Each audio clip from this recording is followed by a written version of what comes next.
Greetings, hoopheads, and welcome back to Jersey Jump Shot, where we eat, sleep, and breathe college basketball in the great Garden State.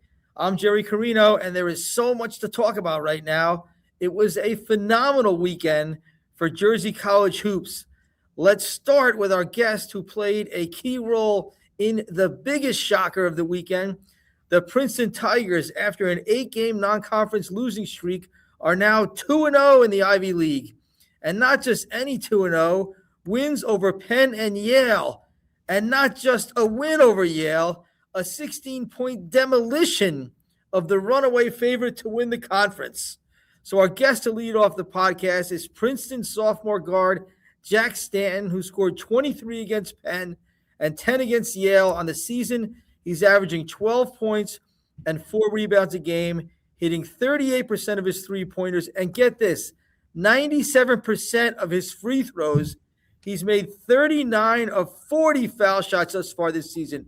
I've never done 97% of anything. That should lead the nation, but he's just shy of the number of attempts to be on the official list. I'm sure he'll be on there soon.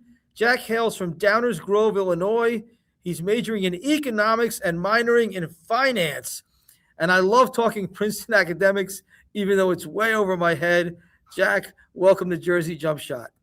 Jerry, thanks for having me. I'm excited to be here. Let's talk about Downers Grove. How far outside of Chicago is it? It's about 20 miles outside. So if traffic's good that day, you can get to the city in about 30 minutes. Tell me about the winters over there compared to here, Jack. What's it like cold like this or a lot of snow? What's the deal? It's definitely colder and there's more snow, but I don't know. It's been a few days on campus. I got a bike, so I've been a little freezing getting to class or practice. You're well prepared for that for sure, coming from the Great Lakes region. What college basketball team did people root for in Downers Grove? I would say it's just mainly Big Ten. There's a lot of U of I people, Illinois, but I grew up being a Purdue guy. Both my parents went to Purdue, so is that right? Yeah, big time Purdue fan. So you really know basketball. I mean, that's in the blood, long time in the blood. Purdue's been good for ages. Yeah, it was fun growing up watching those games, and I think that kind of motivated me to play college basketball at a high level. Did you go to Mackey growing up? Yeah, we try to make one trip to Mackey every year as a family, and then one football game as well. So they weren't very good at football, but basketball games, it was almost always a win. One of the great home courts in all of college basketball. Speaking of great home courts, Jadwin Gym, 2-0 this past weekend. We'll get to those games in a second. Jack, what was your connection to Princeton? How'd you wind up here? Yeah, I mean, I had like the pretty typical like AAU recruitment. I was kind of a late bloomer, though. I was small, undersized, wasn't very athletic. So it wasn't until like my junior year, I think, going into my junior year summer, a coach reached out from Princeton. I got to campus and immediately fell in love. It felt like home. It felt like the Midwest to me a little bit. And the people here are just amazing. Obviously, I want to be in a place where I'm driven all the time, and you come to Princeton for that. So it's a special place. And had you ever been to New Jersey before, Jack? No, I had no. Yeah, I've never been to New Jersey. It's not what people think of New Jersey when the Princeton campus, right? They think of Sopranos or something. Exactly. That was my exact thoughts coming into it. People were telling me you got to watch Sopranos, but there were no Sopranos episodes in Princeton, that's for sure. Yeah, beautiful place. So let's go back to your high school days. You were in high school when Princeton made the Sweet 16. With Tosan and that tremendous crew. What do you remember most about that, and how much did that influence your commitment a few months later? Yeah, I mean, I didn't know much about Princeton at the time. But I just remember watching it. I think I was on like a field trip or something for like a Spanish class. We were all like hidden away and trying to watch the games. Busted a few of our brackets, which is cool to watch. And then obviously the Missouri game too was amazing. I knew a few guys on the team. I knew Dalen was committed to Princeton because I played him in high school. Okay. And then I knew Caden Pierce, who was here as well. So he beat up on me in high school a little bit. So I had that connection as well. A Midwestern guy for sure. You didn't have Princeton advancing past Arizona in your bracket, it sounds like. No, I did not. I did not. I gotta say, I was kind of a big Arizona fan, so they blew up my bracket, I would say. Appreciate the honesty. I will tell you, I was in Louisville for the Sweet 16 covering the Tigers, and I got to tell you, this is great. You'll love this. They had the most fans at the region. Creighton was there, Alabama, San Diego State, some real good basketball powers, and Princeton fans dominated that arena. So, I mean, it was a tremendous thing to see, and I hope you get a little flavor of that this season in Jadwin for sure. Yeah, definitely. I mean, I saw it in Chicago when we played at Loyola. I think we had more Princeton fans than Loyola had, which is awesome. Princeton alums are everywhere. So they're national. They're in. If you guys played a game in some foreign country, you probably have Princeton fans there, no doubt. Definitely, yeah. All right, I got to ask you about your free throw shooting. 97% from the line. Well, you're shooting in general. First of all, where'd you learn to shoot like that? Hoop in the driveway, hoop in the yard, hoop in the park. Tell me about it. I think like kind of growing up, my dad has a pretty good looking jump shot, but it rarely goes in. So I kind of followed his at first, but then I would give most of the props to my AAU coach. He helped me out a lot. I jump pretty high on my jump shot compared to some other people. So he really helped me on that and trying to get me to jump super high on jump shots just to get it off easier. Sure. So a lot of props to my AAU coach, Greg Kitsu, for that. But yeah, I would say it's just hard work. You got to rep it out. You can have the ugliest jumper in the world. It could go in all the time. Right. As long as you have good fundamentals, I guess, and rep it out. How many shots you getting up a day? I mean, in high school, I was probably getting up 500 shots a day. Wow. In season, it's a little harder because you got practice and your body's turning a little bit more. You want to take more time to recover. So I try to get in, like, usually just warm up before practice. And then an off day, I'll come in, shoot 250 to 500, unless I'm just completely off that day. That's still a lot. Let's talk about your free throw shooting in particular. What's your biggest piece of advice to making free throws? I think the name free throw, it's free. You should be able to make it. We work out in practice all the time. So it's just a mentality. It's all mental. It's a toughness thing, I think. And you got to be ready for the moment, have a lot of courage. That's what Coach Henderson says. You got to have courage to make those shots. So what's your longest streak, like just shooting around? Like how many free throws have you made in a row? It's got to be an incredible number. I don't know. I think in high school sometime, me and my buddy, we would compete. He's a big-time free throw shooter, so he helped me out. But I think the most I've ever made in a row is probably like 70s or something, just like in one sitting. So. You got some real good shooters on this team. Dalen, Jackson. You guys play horse. Who wins? Oh, I don't know. We don't play horse a lot, but I would say I think I've played with Landon before. I used to play last year a lot more with some of those guys. But I don't know. I think Dalen's got some creative shots that he can make. And you see it in games, too. He makes some shots. You're like, I don't even know how he got it off.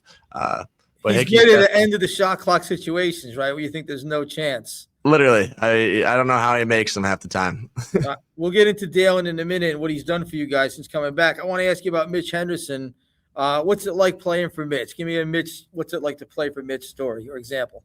Yeah, I mean, I think I saw it right on my visit. He's always going to push you. He's not going to just like tell you how awesome you are and just kind of kiss your butt a little bit, I guess. He's not going to do that. He's going to want to push you and tell you what you did wrong so you can correct it. And I think I saw it right on my visit. Usually when you're getting recruited, like you got coaches telling you, oh, you're so great, like this and that. Right. I got to Princeton. I think I saw he had a whole film set up for me. I think I saw one clip that he was like, that's pretty good. And then the next 3 or 4 were like critiquing me on everything. I was like, wow. This is a guy I want to play for. So that was your recruiting visit? Yeah, I loved it. I was like, this is amazing. This is it. This is exactly what I want to see. So, and I think that's why Mitch is a successful coach, because he attracts like-minded players. Like there's talented guys who probably be turned off by that. He doesn't want those guys. He wants the guys who are willing to be coached, right? And that's where it's a great fit. Can Mitch still play? Oh yeah, like he'll do some cuts in the practice sometimes where we focus on cutting a lot, and I'm like, wow, that was like lightning fast. How good of a passer is he? Unbelievable! It's the best pass I've ever seen. It's the most pure chest pass ever. No one could replicate it. I have heard that he's still snapping his passes. Yeah, you gotta beware when he's on the court and passing to you for sure. Pretty impressive at age 40, whatever. We'll let Mitch fill in that last blank, but pretty impressive. And he was a terrific player before your time. I'm sure he doesn't talk about it much, but terrific player on some great Princeton teams that he sort of revived that legacy now as the coach, which is really cool, full circle stuff for all of us who follow Princeton basketball. All right, let's go into the offseason before leading in. You lose Xavier and Cade two program staple guys. How did you guys process that? How do you have a team with no seniors? Yeah, I mean it's tough being a younger team, but we're like, hey, this is our team now. We got a chance to kind of set ourselves up for success again and restart the program, and kind of meld our culture into what we wanted to be. So obviously, like it sucked because those guys were our teammates and we lost them, but they weren't on the team anymore, so we had to combine together and be with our team, and just get together and really work super hard in the spring and the summer. And I think we're starting to see that pay off in dividends in Ivy League play here. We knew there were going to be some growing pains. Mitch knew. He said it in the preseason to us. I'm sure to you guys. You lose 7 straight games by 5 or fewer points in each game. Must have been maddening, Jack. How does everyone keep it together through that? I mean, yeah, it's frustrating, but it's like each game we got better at something that we possibly lost the last game on. So we were making growth in every single game, and it's not like it was stuff that was uncorrectable or like talent issues. It was like just toughness, or you weren't in this spot when you should have been. So I think our confidence is really high. Like, hey, we can hang with some big dogs out there. We just got to learn how to finish games, and I think that's just the youth that showed within us. You were at Fog Allen, right? You went out to Kansas for a game. Yeah, that was awesome. That was a great experience. We were neck and neck with them, like for the start of the second half, and then it just got away with us. That youth side again, I would say, and then just not doing the little things. But that was early in the season. Unbelievable experience. That's like the mecca of basketball. Some people say so. I mean that was great to be out there. It's on my bucket list for sure. You were asked to do a lot. You and your fellow sophomores, your younger teammates, were asked to do a lot with Dalen Davis sideline with an ankle injury. What did you learn about yourself as a player in that stretch? What did you guys gain from? Obviously, you don't want Dalen to be out, right? He's a key guy, he's a veteran. But what did you gain from that? Him being on the sideline, you guys having to do more.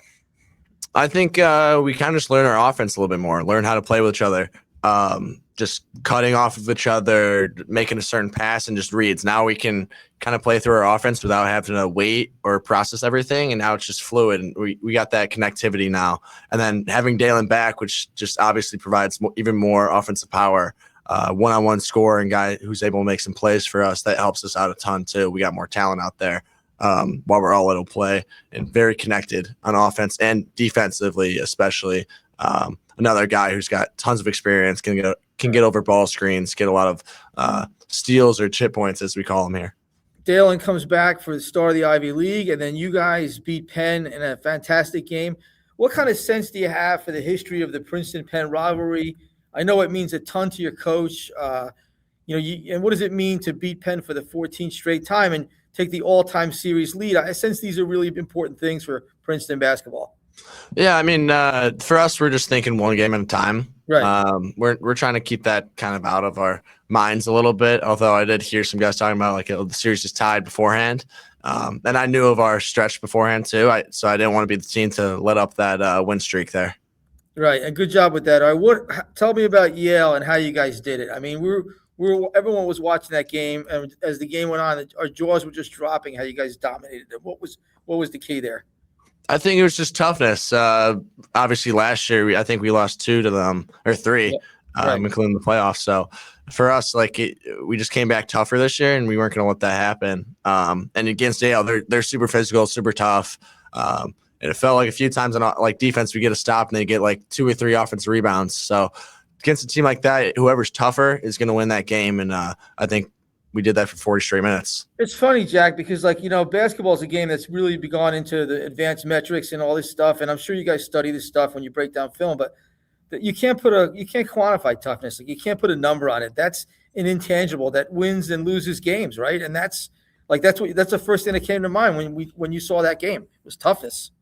Yeah, I think we wanted all the stats that don't show up on the stat sheet. Right. First to the floor, getting those offensive rebounds, getting those defensive rebounds, box outs, just keeping a guy in front of you who's been killing the league the past few years in Townsend, and then Alatine keeping him out the paint. So props to our bigs and Malik. They did an unbelievable job on them, which made our guards' jobs way easier for us. Yeah, so Center Malik Abdullahi, who I like a lot, another really good, promising young player. Let's talk about the life off the court, or the balance that you need to play at Princeton. You're majoring in economics with a minor in finance. Give me a sense for how you balance the books and the basketball at Princeton?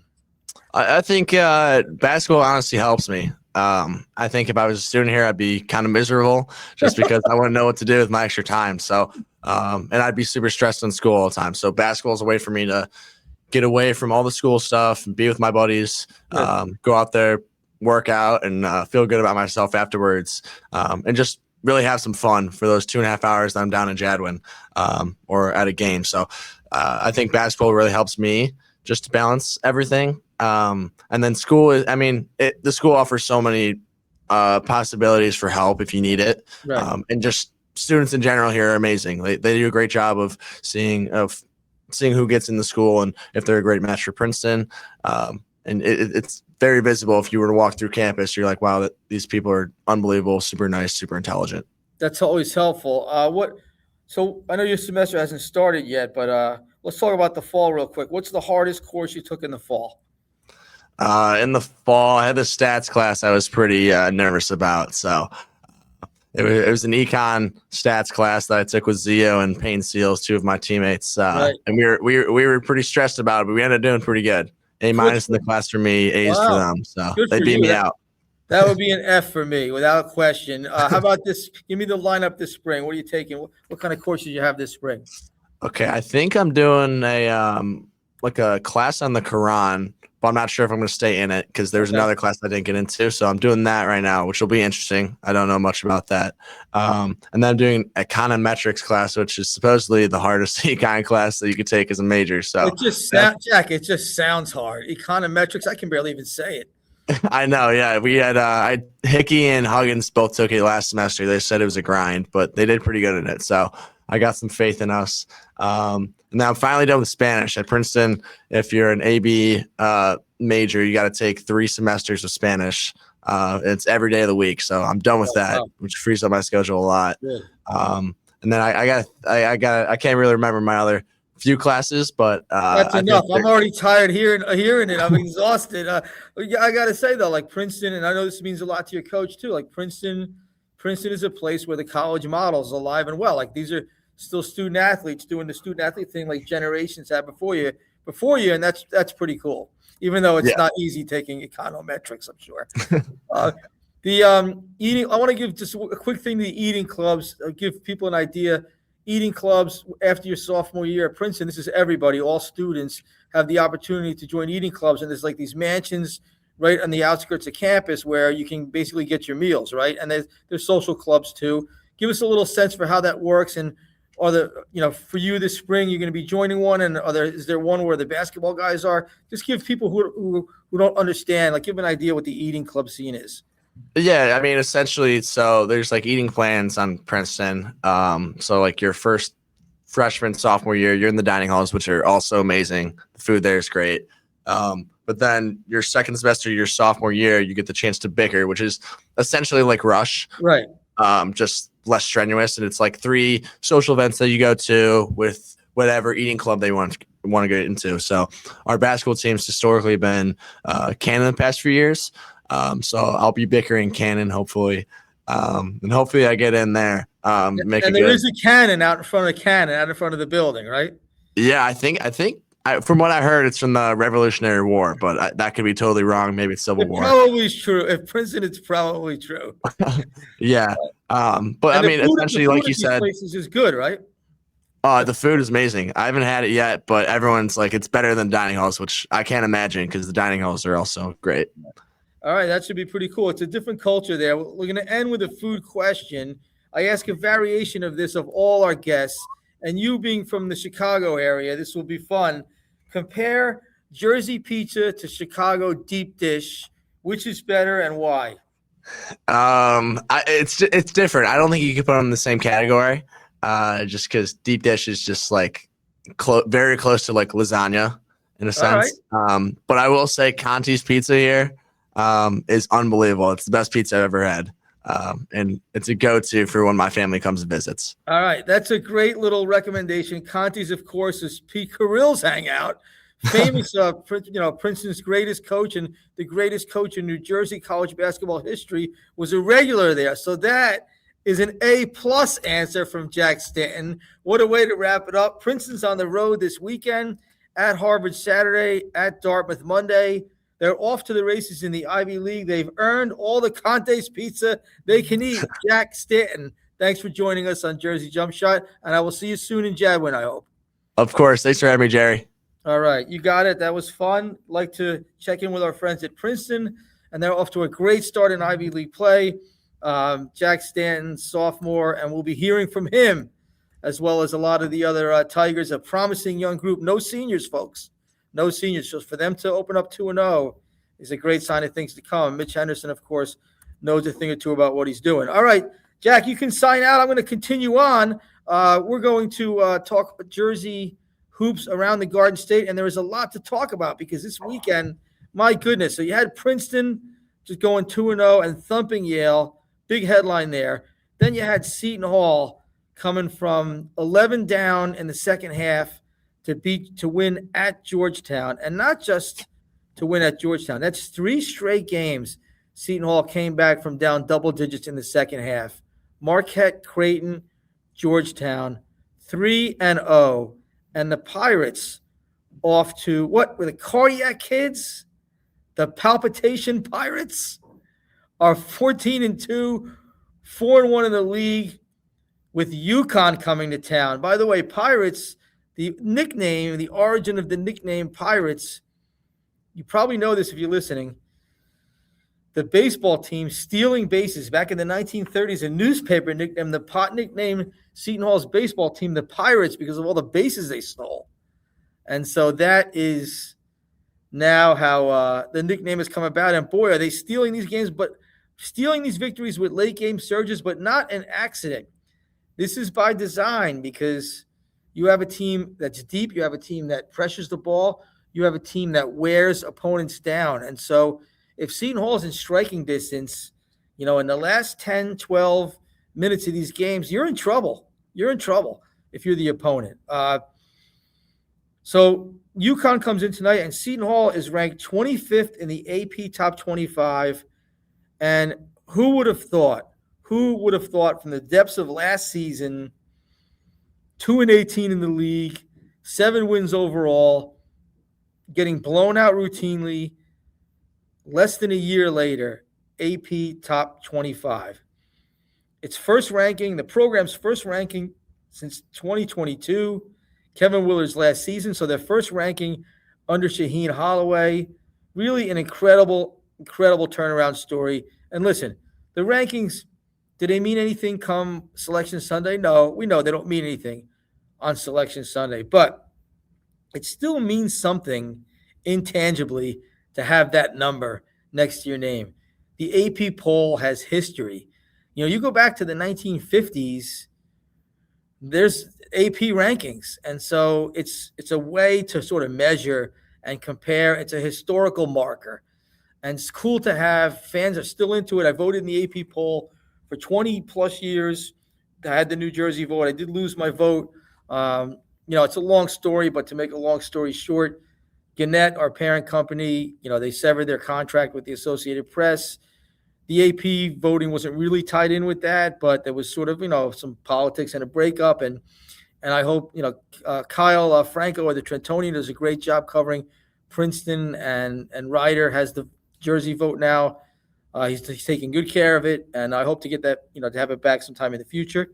But it does mean something. People do care. My time as an AP voter taught me that people do care deeply about the AP poll and that number next to the name. And UConn has a number. They're number 3. And so it's a ranked versus ranked game. Really good showcase for the Big East. And UConn comes to Newark having lost 4 straight games to the Hall at the Prudential Center.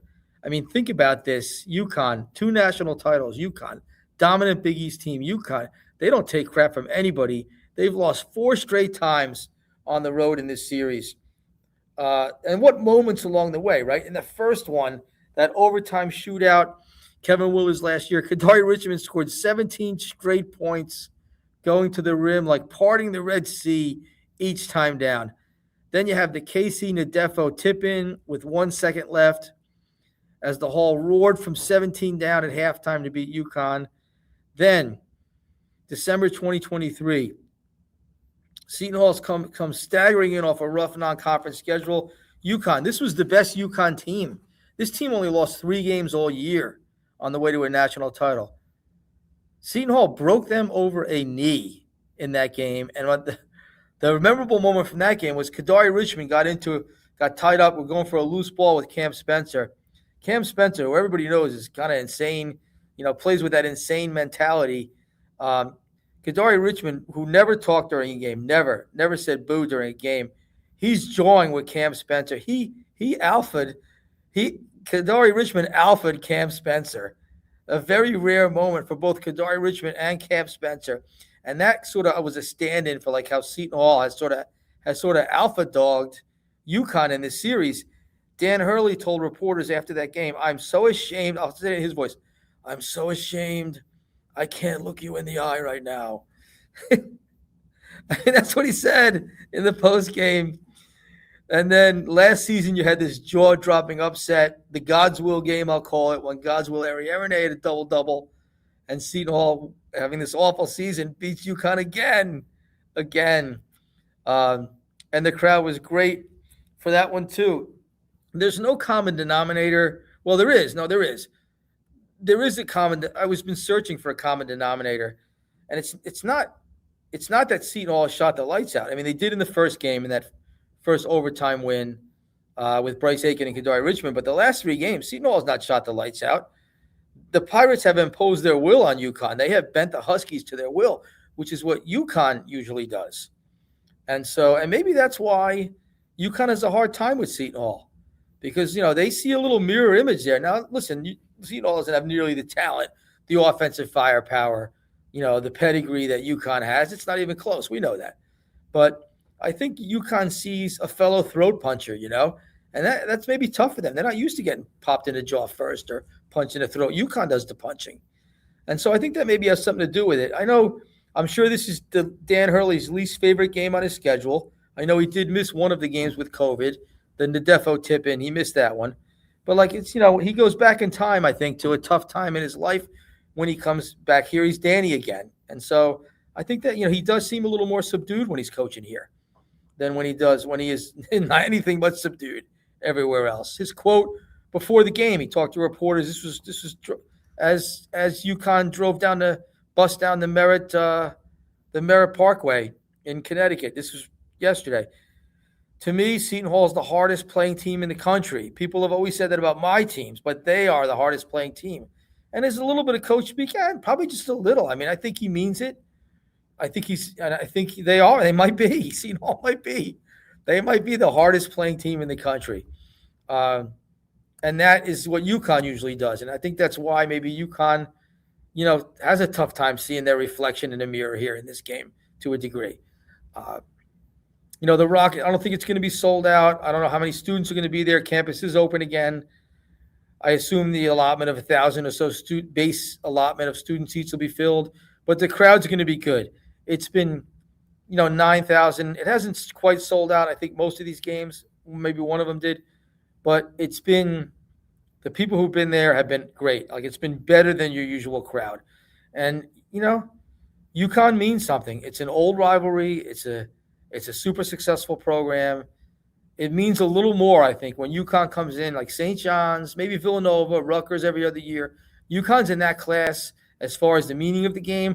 When you add in the incredible success they've had, which is way beyond everybody else, I think the crowd is always extra amped for UConn. It's different for UConn. The crowd against UConn, and UConn, remember, left the Big East too. Thought they would turn their nose up at the Big East and came groveling back. And the Big East let them back in, which I think was a good move. Not every fan liked that. I think it was a good move. I think it's brought a lot more credibility to the basketball league, made them more viable from a media rights perspective. UConn has held up its end of the bargain, but also UConn was bad. They were bad after a few years in the AAC. And so being in the Big East has helped them rise back to their standards. But, the crowd is going to be angry. They're going to be out for blood. They've been out for blood in this UConn game, these Seton Hall crowds. And you might see blood. We might see blood on the court Would you be surprised if there's blood on the court? UConn, Seton Hall, Dan Hurley, Shaheen Holloway, Bud Clark, I almost said Blood Clark. Bud Clark has been bloodied at least twice this season. At Georgetown, when he caps the rally with this tremendous 22-point game, he had to end the game with a no-name jersey on his back because there was blood on his primary jersey. Blood Clark, I like that. And are Bud Clark and Shaheen Holloway starting to share a brain? This is an important thing. I talked to Shaw about this yesterday, about Bud, and people have said it long before me, right when Clark committed or even beforehand. People said this is a good marriage. They're like-minded point guards, and it's so important. Look at Matt Painter and Purdue's point guard. It's so important when the coach and the point guard share a brain. I don't know that Shaw ever shared a brain with Kadari Richmond. They definitely made each other better. Kadari had his best years with Shaw, even better than at St. John's. And Shaw's team with Kadari that last year, that was a really good basketball team. So they made each other better. They got a lot out of each other. They pushed and pulled each other, but I don't know if they ever shared the same brain. I feel like Bud Clark and Shaw are starting to share a brain. And when that happens, and when you have a great point guard brain and a great coach's brain sort of coming together, that's when special things can happen, because the point guard, is really like the quarterback. It's not as important as the quarterback in football, but it's close. In college basketball, it's close. Don't give me this positionless crap that may be fine in the pros. In college, you still need a playmaking point guard. And Bud is that guy. Shaw was that guy. And it seems like they're starting to share a brain. Now, Shaw, I think he's still looking for that mix of playmaking and scoring, right? It's great that Bud can score 22, or he can have a 10-assist game. But can he do both of those things? Maybe not 22 and 10, but can he score when they need it and distribute when they need it in the same game? And that's, kind of what I think the next level Shaw wants to see Bud go to. He's had some either ors and a couple boats, but it's a lot of times it's been either or. Can he go to that next level doing both? And that's that next level that really gets you over the top. And Bud's defense has been awesome. He's been really good. People wondered he's small. He plays zone at Merrimack. I don't think there's any question about how good he is defensively. Look at what he did at the end of the Creighton game, tying them up twice. And just did a great job against Georgetown's point guard, too. Took him out of the game. Completely erased him defensively. So, this is one of those nights where you just love – this is why you love college basketball. You know who would love this game? Governor Dick Codey would love this game. And I want to give a shout-out to him. I know he was an avid reader and obviously a huge college basketball fan. He called a couple times a season. I get a call from Governor Codey. He wanted to talk hoops, and he wanted to talk X's and O's, and he wanted to talk recruiting. And, sometimes he would want to ask me, why did you write this? And I saw this. And, sometimes we talked about Seton Hall history, which he knows. I mean, I know a lot about it. He knows he was there at the creation of the modern era. He was in Seattle with the Final Four. He was there at PJ's side when Seton Hall got this thing rolling in the 80s. So big loss, rest in peace to a governor who was a true New Jersey hoop head. I feel like it's a little bit of a sort of a cycle of life thing that Jerry Walker, who Dick Codey was such a mentor for, helped recruit him out of St. Anthony's and, gave him a summer job at his office. Jerry Walker's being inaugurated the morning of the UConn game. Jerry Walker gets sworn in as a state assemblyman after having been urged to run for the office by Dick Codey. And, of course, Jerry will be at the game tonight, sitting close to the court, watching like a hawk, just like Governor Codey would have. And so rest in peace, Governor. Your spirit will live on at the Jersey Hardwood for sure. You know who else will be there tonight? I'm told Alamir Dawes is going to be there, and that's pretty cool. It'll be nice to see him come home from playing professionally. I know he'll get a big hand. He's a Newark guy, and that'll be fun to see. And, big picture beyond UConn, the magic number for Seton Hall, I think it's 12-8. I don't know. I was wrong last year. They were 13-7. I thought it was a lock. It didn't happen. But Seton Hall did so much more work out of conference this year. 10-1, no bad losses, 2 potential quad 1 wins, NC State and Kansas State. I think they're both quad 1s at the moment. If you're a Seton Hall fan, you got to be rooting for the Wolfpack and for the Wildcats. NC State and Kansas State are your teams. You want those to end up as quad 1 wins on Selection Sunday. So with that much better non-conference resume, even with the Big East being down, 12-8 is going to definitely get it done. 11-9 might get it done. I don't know. We'll have to see. We'll have Brad Wachtel on, our Jersey bracketologist, in a couple weeks when we start February to break that stuff down for us a little bit more. But, Seton Hall's off to a great start. You're 4-1, having gone 3-0 on the road. Road wins. I don't think people understand. It's hard for the casuals to understand. I know probably no casuals listening to this, only hardcore fans, but it's very hard to get road wins in conference play. And so to be 3-0 really, I think, stacks the odds in Seton Hall's favor to get to that 12-8. Win or lose against UConn, it's sort of a house money kind of game. UConn is so good, even though Seton Hall has a streak over them. Butler comes in Saturday. That's a home game. You want to win to move the chains. But Seton Hall's in really good shape, has been a great story, and the fun will continue at the Prudential Center. All right, Rutgers. Listen, well, Rutgers is 2-4 in the Big Ten and comfortably out of the basement after winning 2 scintillating overtime games at home against Oregon and Northwestern. Amazing stat that came to my attention. They have the same record now at this point as last year's team with 2 top 5 NBA draft picks. This team's more fun to watch for me. I mean, listen, I appreciate the great talent of Dylan Harper and Ace Bailey. Not surprised they're doing well in the league. They're amazing, incredible basketball players. They'll be all-stars in the NBA, I have no doubt. And they're good guys who will always be loyal to Rutgers.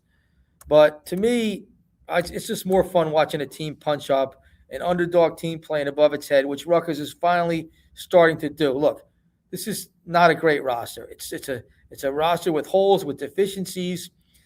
But to watch them come together and play hard like you expect from those Steve Pikiell teams, like they're gonna draw blood to get a loose ball.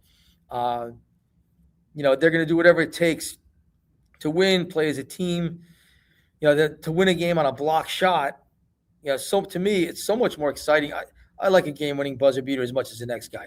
But I just thought it was so great to watch a game end on a block shot. I mean, how cool was that with Darren Buchanan hustling back from missing a free throw? Is he going to be the GOAT? Is he going to be the hero? He's going to be the hero. And so that was exciting to me. This is, to me, that was the best win, Rutgers' best win of the season. I know Oregon is better, a better team than Northwestern. It's probably close. But it's one thing to outshoot a team, like just to have a bunch of shots fall. It's another thing to grind out a defensive win on a defensive play. And that's what I thought Rutgers did. That was identity building, the way they beat Northwestern, the way they out-rebounded them, the way they grinded them down, the way they grinded down Nick Martinelli in overtime. Nation's leading scorer was 1 for 4 from the field in overtime. And so they wore him down. So that was a good job by Rutgers defense. Winning close games is a skill. I think this team's starting to learn. They're going to take some games on the chin. We'll get to that in a minute. There is a talent gap. But winning close games is a skill that can work wonders for you in this sport when so many games come down to the last 2 or 3 or 4 minutes. Darren Buchanan, he seems to be getting it. He's a great guy. He had to learn to grind on this level. He had taped a note, "Stay consistent," to the back of his door of his apartment, which I thought was pretty cool. And he said to us, "I know I'm good enough to be a good enough player to play in the Big Ten." That's what he said after his terrific game against Northwestern. We'd love to get him on the podcast. He seems to be getting it. They brought him here to be, a big-time contributor, sort of a both ways type of guy. And so we haven't seen that really until now. And that's a big step for Rutgers to have Darren Buchanan fulfilling his potential and learning what Steve Pikiell wants from him. Tariq Francis, another 30-point game. You're not going to get any apologies from me. I thought Tariq Francis could be a good contributor. Did I think he'd be scoring like this? No. But I saw him play at NJIT, and I knew, and I tried to explain this when he committed, I knew that he had to do everything for that team. And the idea with Rutgers was take a little of the responsibility off his plate for doing everything, and maybe he becomes a more efficient scorer. He can really cut loose playing off the ball or as that scoring guard. And so I think you're seeing that happen now. Like, he's got some help. He can focus on scoring, and he's taking it to the next level. So did I think he'd be doing this? No, I did not think that. But I like Tariq Francis as an addition in the offseason. He was a baller at NJIT. I trusted Grant Billmeyer when Grant said, this guy can do it. He can play at this level. He's ready. And Billmeyer told me that. He told Steve Pikiell and Brandon Knight that. And so I'm not surprised he's helping Rutgers. I'm surprised he's scoring at this level, yes. But still, it's been fun to watch him really step into that role. And another great guy and a smart guy, good student, good program guy, like good representative of your university. So it's fun to see. Rutgers had some freshmen. Caden Powers is playing better and better. Chris Collins cited him, name dropped him, said he was really impressed and he's going to be really good. He had 9 points, 5 boards, 3 assists, good all-around game against Northwestern. Chris Newley was on the court in crunch time. Obviously, Rutgers had some guys with foul trouble. I like him a lot. He has that grinder potential, that glue guy grinder potential, and the athleticism to make a difference. He'll be getting more and more minutes. The next 7 games for Rutgers are going to be brutal. There's no sugarcoating it. A walk-over hot coals at Wisconsin, at Iowa, Indiana at home, Michigan State at home, West Coast road swing at USC, at UCLA, and then a home date against 10th-ranked Nebraska. That is a brutal 7 games. Rutgers an underdog in all 7 games. Can they win one? Can they win one game out of the 7? I think that would be – you'd sign for that probably. I probably would. Win one. Indiana at home, probably the best one. I mean, you're home. Rutgers is playing well at home. Indiana has a nightmarish history coming here. I know they have a new coach. So that's the challenge for Rutgers. Can they get one of this next 7? And then the schedule softens up a lot with Penn State and Maryland twice. They're on Rutgers level, okay, at Minnesota. Washington coming across the country in the second game of a road swing here. Can Rutgers get to 6-14 in the league, 13-18 overall with Tariq Francis establishing himself as a star, with these freshmen having developed? I think you'd have to say that would be a much more positive season than most people forecasted, and would give you some optimism heading into next season as Rutgers, gets its NIL act together and maybe starts to get some infrastructure to retain some guys with new AD Kelly Zinn. So there is some positive juice going on for Rutgers here. They're an underdog story again, and I do think Steve Peichel is in his element with this group, and they're responding now to what he wants. Around the horn quickly, St. Peter's 5-1 in the MAC, a half game out of first after taking it to first place Merrimack at Run Baby Run Arena. They won by 13. Post-grad guard Brent Bland, I want to shout this guy out. 17 points, 8 rebounds, 3 assists, 2 steals against Merrimack. Brent was a redshirt freshman on the Shaheen Holloway's Elite 8 St. Peter's team. He's a 5-year guy. He's been loyal to St. Peter's. Love to see him coming into his own as a senior, getting his flowers. St. Peter's at Quinnipiac. Big game this week on Wednesday. Then Ryder and Iona at home. They are going to be a factor, and good for them. I would love to get up to Run Baby Run and check them out. I have seen them play twice. I saw them play against Seton Hall in the opener. Would love to see them at home in MAC action at some point. Monmouth, the Hawks are 2-2 and alive in the CAA. They had a fascinating weekend with an 11-point win at home over a good William & Mary team, and then an overtime loss at first place Hofstra. They played really well in that game. Terrific game. Junior guard Jason Rivera Torres dropped 30 points on Hofstra, 30 points, and is averaging 18 points, 6 rebounds, 3 assists a game. Potential future Jersey jump shot guest. Junior forward Andrew Ball, 18 points off the bench against William & Mary. Andrew Ball is a Shawnee High School grad. William & Mary coach Brian Earl, the Princeton legend, is a Shawnee High School grad. So a fun little Jersey angle in that game. Andrew Ball getting it done as a junior and a much improved player. Monmouth has Drexel and Northeastern at home coming up, a chance to be 4-2 in the league, and they will be a factor. So we got 3 potential NCAA tournament teams a couple months away. We got 3 teams in the mix here to maybe make the dance. Seton Hall, St. Peter's, Monmouth. I would say 4. No, 3, 4. Monmouth, Princeton. Princeton's got to be considered to be in the mix after beating Yale and Penn. So we thought at the start of the season there'd be none. Now you have 4 candidates. That's exciting. So, and that's why We love college basketball. It's cold outside, but things are heating up in Garden State College hoops. We will keep the fires burning and the conversation going next week on Jersey Jump Shot. See you soon.